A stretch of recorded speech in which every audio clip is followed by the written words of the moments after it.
Hi, this is Tracy from Schloss Web Services. I am creating this video to show you how to upgrade your WordPress application. WordPress is on your server if you're running a WordPress application site, and it does occasionally do upgrades, and most of them are done for security reasons, and you really want to keep up with them.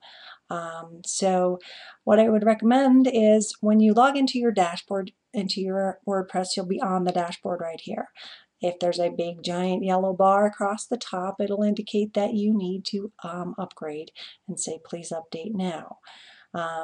Some things to notice when you're on the dashboard when this big yellow message is here is to note what theme you're using.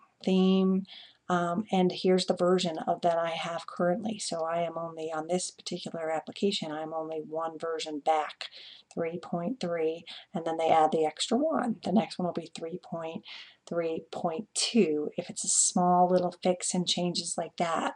If they do a giant upgrade, the next one will be 3.4, and that's usually a pretty big significant change type of thing. I think they do that like once a year. To notice what theme you're using is important, because if you are using a WordPress theme that comes defaultly with WordPress, and I'll show you what those are. I think I still have them installed here. 2010 and 2011. If you notice these two here, if your theme on that front dashboard page says that you are using one of them, and it doesn't look exactly like either one of these little pictures here, maybe you've changed the colors, maybe you have a different header. These are really flexible themes, and they're packaged with WordPress as an application. So if your web designer has made any customizations to the style sheet that makes your site look different than these two fake ones, then I would use caution, and I would speak with your designer before you actually did the upgrade, because you can blow up and lose all those changes. So you just want to be armed with what to do as part of the upgrade if you're using 2010 or 2011. And the next thing to do is make sure you back up your site. There are several different ways that you may be able to back up your site, and if you go under Tools, you may see Export, and if you are on an older version that I am running, this pop-up menu might not even show up. You might have a little hover type of thing here, and you can hover over it, click on it, and it will be opened up like this. So look at the way that you're going to see what's available in there. If it is the newer versions, you might have the backup located here. So if you have this, which is like this site, an export is what we want to do. I'm going to show you another version here in a different site, and if you roll over Tools, you'll notice the backup is there.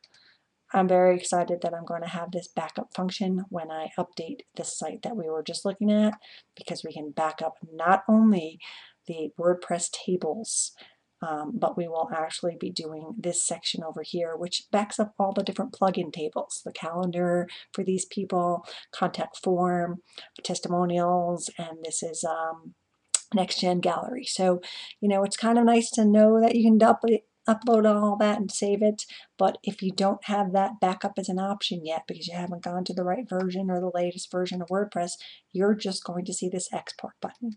Export's only going to download the core WordPress files, but right now it's better than nothing. What you want to do is choose all content, and you want to do a download of your export files, save the file, and for our purposes we'll throw it on the desktop, do a little quick save, and boom, boom, boom, it's done. So that's how quick it is to export it. Again, we're only doing some of the tables.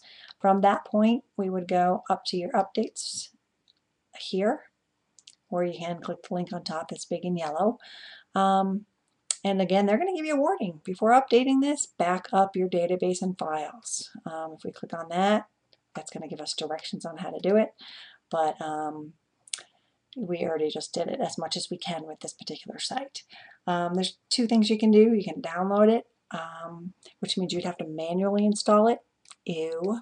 If you've got the option to update it now, I'm not that techie, so I don't mean to offend the people who are techie and can download it and install it themselves. God bless you. Not for me. I'm going with the update now button.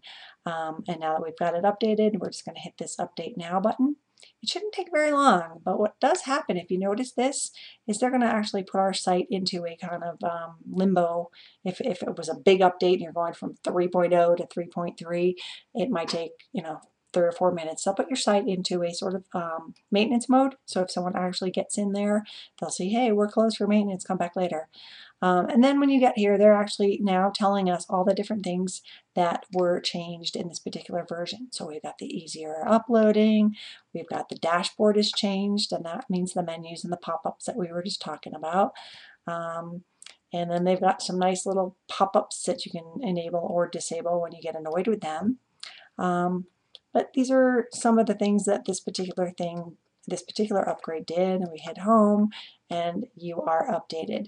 Now, there are two different parts to updating it, and that is not only do we want to update the WordPress version, but we want to update any plugins. This particular one only has one plugin that's out of date, and it will show you right here on your plugin page. It shows 3 because there are two themes that are out of date as well. If you're not using the themes, I'm not really crazy about having to update them. When you do a new WordPress or update, they usually have, some of the updates in there. So be leery if you're not using them. I'm personally not going to update them.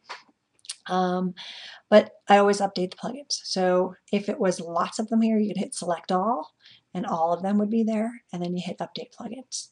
Update plugins, depending on how many you're doing. Wow, that was quick, right? So you're done.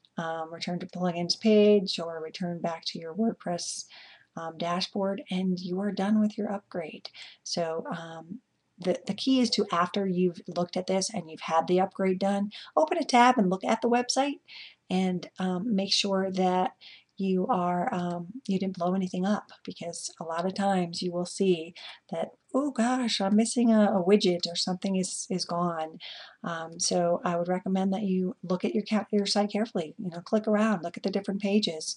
If things aren't the way they're supposed to be, then you might have done something wrong, and you want to make sure you can back it up. If you are on the newer version, and let's go back into the dashboard. If you are on the new site, let's see, we don't have the backup there yet. I'll have to research that, but that is a good thing to have. I like it, and I want it back. I'll go figure it out and send you a next video. Thank you. This is Tracy from Schloss Web Services.